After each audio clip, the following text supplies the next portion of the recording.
जय साई राम। मैं साईं चंदेल स्वागत करती हूँ आप सभी का अपने इस यूट्यूब चैनल पर।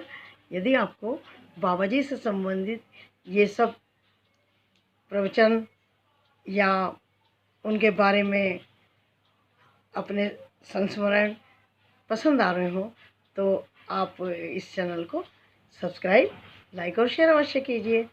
तो हम अध्याय 6 कर रहे थे, श्री साईं ज्ञानेश्वरी का, ईश्वर का ऐश्वर्य। उसमें हमने देखा कि बाबा और शिरडी वासियों के बीच में क्या क्या संवाद होते थे। और अब इसी संदर्भ में आगे हम पढ़ते हैं कुलकर्णी और श्री साईं का संवाद। कुलकर्णी को शहर जाकर अदालत में पेश होना था।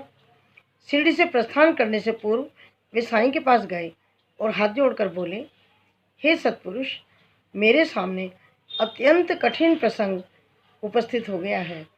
मैं सरकारी कर्मचारी हूँ, मुझ पर सरकारी धन गबन का आरोप लगा है।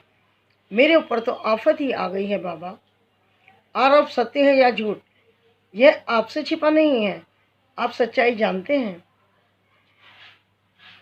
आप त्रिकालदर्शी हो, मेरा विषय भी आपसे अज्ञात नहीं है। फिर भी मैं बुरी तरह से शिकंजी में फंस चुका हूँ। मैं आपसे और कुछ भी नहीं कहना चाहता। मैं तो आपसे यही प्रार्थना करता हूँ कि आप मेरी रक्षा कीजिए।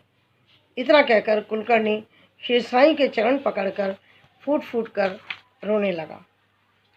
श्री साईनाथ कुबेर के निकट होने पर हमें द्वार द्वार भटकने की जरूरत नहीं। क्षीर सागर में रहने वाली मछली भला कभी गंदे नाले में जाएगी? आप ही हमारे पिता हैं और आप ही हमारी माता हैं। अतः आपके चरणों में यह प्रार्थना है कि इस संकट काल में आप मेरी सहायता करें। कामधेनु गाय के बच्चे अमृत समान दूध छोड़कर अन्य गाय का स्तनपान करने जाएं, ऐसा कभी हो सकता है? कल्प वृक्ष के फल उसके नीचे बैठे लोगों को मिलते हैं, वे टूटकर कांटों पर नहीं गिरते। हे श्री साईं, आप मुझ पर ध्यान दें और अपनी कृपा की छाया मुझ पर फैलाएं। आप अगर ध्यान नहीं देंगे तो संसार में मेरी बदनामी होगी, और मेरी बदनामी होने का मतलब है आपकी निंदा। मेरी बदनामी होने का मतलब है आपकी बदनामी, आपकी निंदा। आपका नाम मलिन ना हो, अतः आप मुझ पर कृपा करें। अप्पा कुलकर्णी की करुण विनती सुनकर श्री साईं का मन द्रवित हो गया। वे बोले, मेरे वचनानुसार तुम एक काम करो। डिप्टी कलेक्टर इस समय नेवासा में प्रवर नदी के किनारे पर हैं, तुम वहां जाओ। मन में बिना किसी भय को रखे उनसे अपनी सारी बात सही सच्चाई के रूप में कहो। नेवासा एक पवित्र स्थल है। वहाँ जगत के सूत्रधार परमेश्वर मोहिनी रूप में साक्षात विराजमान हैं।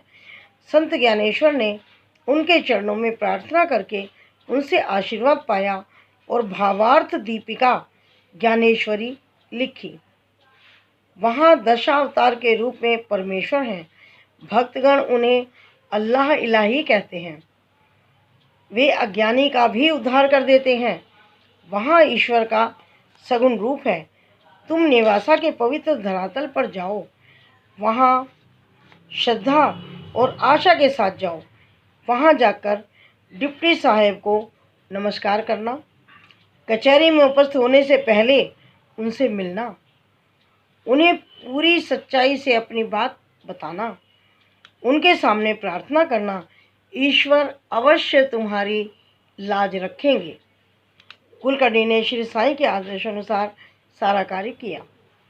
कलेक्टर को लिखित में जवाब पेश किया। संतुष्ट होकर कलेक्टर ने उन्हें निर्दोष बताया और आरोप से मुक्त कर दिया। जय साईं राम। कुलकर्णी शिरडी आए और श्री के साईं के चरणों में सर रख दिया। श्री साईं ने कुलकर्णी से कहा, करने और कराने वाला ईश्वर है। करने और कराने वाला ईश्वर है। वही करता धरता है, वही कारण है, वही भक्तों पर नियंत्रण रखता है, वही असंभव को संभव करता है। जय श्री साईं, जय श्री साईं राम। धन्यवाद। इससे आगे का पठन अगली वीडियो में।